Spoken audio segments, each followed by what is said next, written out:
കൊടുത്തിരിക്കുന്നത് ലാ തുഹരിക ബിഹി ലിസാനക ലി തഅജല ബിഹി എന്നാണ്. അതിനെ കരസ്ഥമാക്കുവാനായി നീ നാവിട്ട് ചലിപ്പിക്കേണ്ടതില്ല. ഇന്ന അലൈന ജംഅഹു വ ഖുർആനഹു, അതിനെ ഒരുമിച്ച് കൂട്ടലും അത് ഓതിത്തരലും നമ്മുടെ ബാധ്യത തന്നെയാണ്. അതുകൊണ്ട് അത് നാം ഓതിത്തന്നാൽ അതിൻ്റെ ഓത്തു താങ്കൾ പിൻപറ്റിക്കൊള്ളുക. പിന്നെ അത് വിശദീകരിക്കേണ്ടതും നമ്മുടെ ബാധ്യത തന്നെയാകുന്നു. ഇപ്പോൾ ഇതുവരെ പറഞ്ഞ കാര്യങ്ങളും ഈ പറഞ്ഞതും തമ്മിൽ യാതൊരു കണക്ഷനും ഇല്ലാതിരിക്കെ അതിനെ കരസ്ഥമാക്കുവാൻ നീ നാവ് ചലിപ്പിക്കേണ്ടതില്ല എന്ന് പറഞ്ഞാൽ എന്താണ് അതിൻ്റെ അർത്ഥം? അതിൻ്റെ അർത്ഥം നമുക്ക് എങ്ങനെ മനസ്സിലാവുക? ഇവിടെ ഇതുവരെ പറഞ്ഞത് ലോകാവസാന ദിനത്തിൻ്റെ ഭീകരതയെക്കുറിച്ചും അന്നത്തെ ചോദ്യം ചെയ്യലിനെക്കുറിച്ചും അന്നത്തെ വിചാരണയെക്കുറിച്ചൊക്കെയാണ് പറഞ്ഞത്. അത് പറഞ്ഞിട്ട് അതിൻ്റെ തുടർച്ചയായിട്ട് ഇവിടെ പറയാണ് അതിനെ കരസ്ഥമാക്കാൻ നീ നാവ് ചലിപ്പിക്കേണ്ടതില്ല, ധൃതിപ്പെടേണ്ടതില്ല. ഏതിനെ? ലോകാവസാന ദിനത്തിനെ? അതോ അന്നത്തെ വിചാരണയെയോ? അതോ ഇതുവരെ പറഞ്ഞ ഏതെങ്കിലും കാര്യത്തിനെയോ?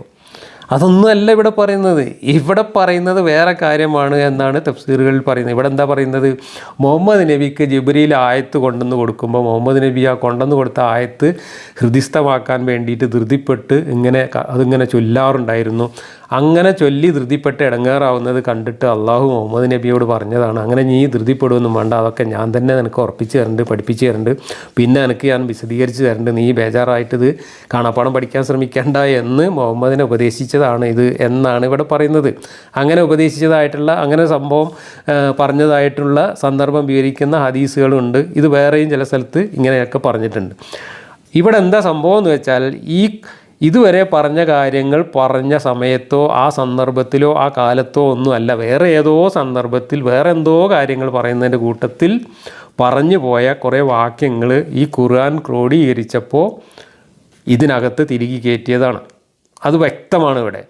എന്നാൽ അങ്ങനെ തിരികെ കയറ്റി ഇത് ക്രോഡീകരിച്ച ഖുർആനിൽ തന്നെ ഈ പറയുന്ന ആശയം അതിന് നേരെ വിരുദ്ധവുമാണ്. എന്താ പറഞ്ഞത്? ഇതിനെ കൃത്യമായി ക്രോഡീകരിക്കലും അതിനെ വിശദീകരിച്ച് തരലും അതിനെ പഠിപ്പിച്ച് തരലൊക്കെ എൻ്റെ ബാധ്യതയാണ്, ഞാനത് നിർവഹിച്ചോളാം എന്ന് അള്ളാഹു ഇവിടെ പറയുന്നത്. പക്ഷേ അള്ളാഹു ആ ബാധ്യത നിറവേറ്റിയിട്ടില്ല എന്നതിൻ്റെ തെളിവ് ഈ 4 വാക്യങ്ങൾ ഈ ഖുർആൻ സൂറത്തിൽ തിരികെ കയറ്റി എന്നത് തന്നെയാണ്. കാരണം ഒരു ബന്ധവുമില്ലാതെ ഒരാശയ വ്യക്തതയും ഇല്ലാതെ ഇവിടെ ഇത് കൊണ്ടുവന്ന് തിരികെ കയറ്റിയാൽ തന്നെ ഈ പറഞ്ഞതിന് നേരെ വിരുദ്ധമാണ്.